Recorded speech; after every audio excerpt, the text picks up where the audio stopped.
There was a difference of opinion between Erik ten Hag and Pep Guardiola just before halftime in the FA Cup final a fortnight ago.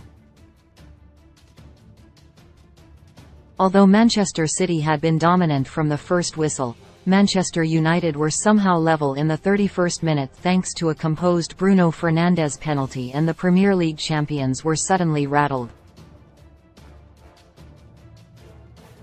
Emotions were running high on the pitch, just as they were on the touchline. Both managers became increasingly animated, and the master, Guardiola, began a war of words with his former apprentice from Bayern Munich, Ten Hag. Ten Hag waved his hands in discontent during the heated exchange, and Guardiola snarled back. Only those on the bench that afternoon in London will know what was said, but between the pair, it seems likely a few expletives were used.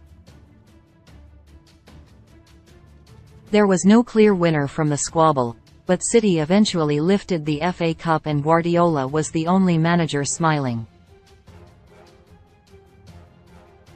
The feeling of losing at Wembley is the worst in football, and it was made worse by defeat in a Manchester derby.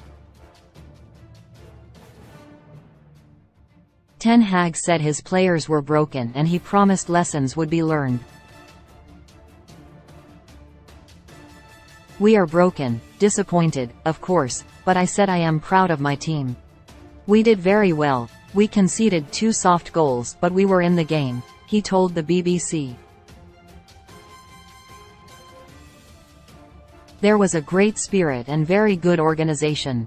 They were tough goals, they were so soft and avoidable. When you play against City and you don't concede almost nothing from open play, it is a big credit for the team. But if you concede goals like this, it's disappointing. This team showed resilience, character and personality. We know we have a way to go, but this will make us better. It was a test for us. We didn't succeed, but we can take a lot of positives into next season." United faced City 3 times in the season, and their win at Old Trafford in January would have been happily swapped for FA Cup success. Guardiola's side won 2 of the Manchester Derby meetings and the game that mattered most. City subsequently won the Champions League to complete the treble.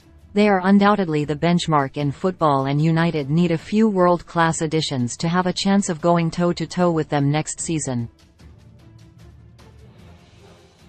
Ten Hag said defeat in the FA Cup final would make his side better, but new signings will have a greater impact.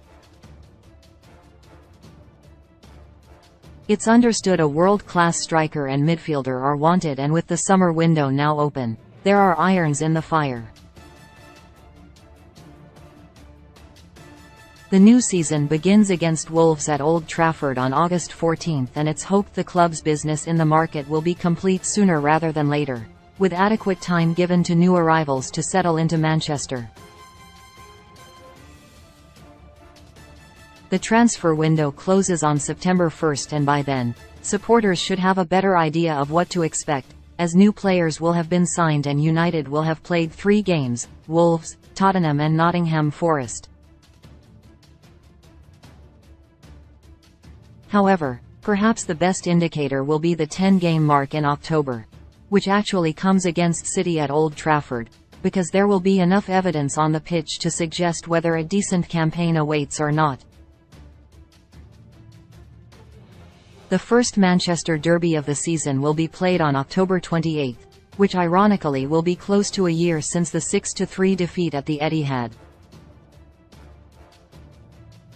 United were woeful that day, and history cannot repeat itself shortly after the anniversary of that loss.